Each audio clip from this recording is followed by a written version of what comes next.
Fallout New Vegas is a game filled with games.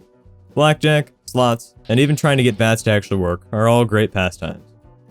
But an often overlooked way of making a substantial amount of caps is to play the card game Caravan.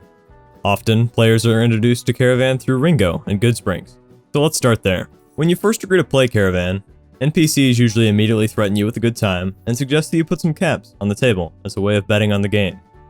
Afterwards, the card selection menu will appear, allowing you to build your deck. The game requires you to have 30 cards. While you can absolutely randomize your deck for a little bit of variety, I suggest that you try a few presets and see what works for you. 2 of these presets are a deck full of 6s, 8s, 10s, kings, and a deck full of 7s, 9s, and 10s. So now you have a rough set put together, either by following one of these presets and filling the rest in with jacks, queens, and kings, or by randomizing your deck. What is the actual goal of Caravan? 6 tracks fill the table with 3 on either side. The game ends when all 3 lines have 1 caravan in the range of 21 to 26. The objective is to have more tracks in that range than your opponent. So let's see what a game actually looks like. So we're here with No Bark Noonan, and we've got a little bit of a wager going on here. We're going to see if we can bump that up just a little bit by raising ours. So we got up to 923 caps. There's a little bit of an improvement there. Moving on to my deck, you can see that it primarily consists of the exact numbers that we just went over. 6, 7s, 8s, 9s, 10s, jacks, queens, and kings. It's a relatively well-balanced deck in my opinion. So we're going to start by placing a large or small numbered card. This allows us to rely on the aforementioned presets. We can either go in ascending or descending order, so by placing down a red 7 of diamonds and a red 6 of diamonds, we are following an ascending order with the second and first presets respectively. The first part of the game here consists of getting a base for your tracks. At any point in this section, you can discard cards freely without the fear of wasting a turn. After you place down your first 3 cards, this is no longer the case. The cards you place down need to ascend or descend unless part of the same suit.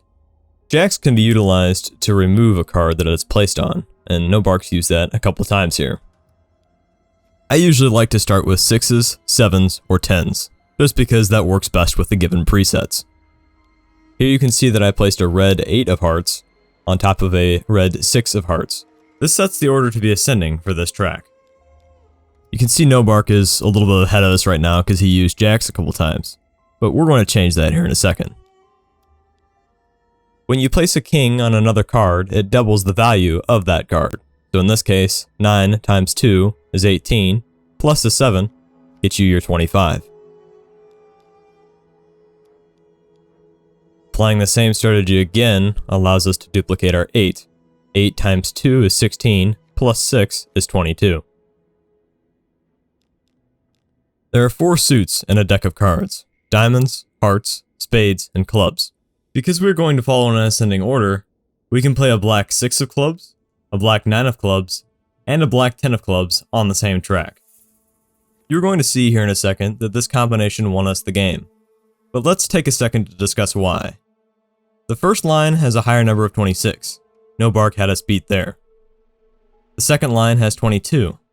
This falls in the range of 21 and 26. 1 point for us. The third and final line has 25. It falls in the range, allowing us to get our second point. All 3 lines are between 21 and 26, with us having the majority, allowing us to win. If you have followed all that, you may have found that a few key points stood out. Numbers can be placed in ascending and descending order. Something we didn't run into in that game was that queens can change that order. The letter cards have unique purposes. Kings double the numeric card. In this case, it's seen by multiplying 7 by 2, which allows us to get 24 in total when added with a 10. Jacks remove the numeric card and all face cards on it.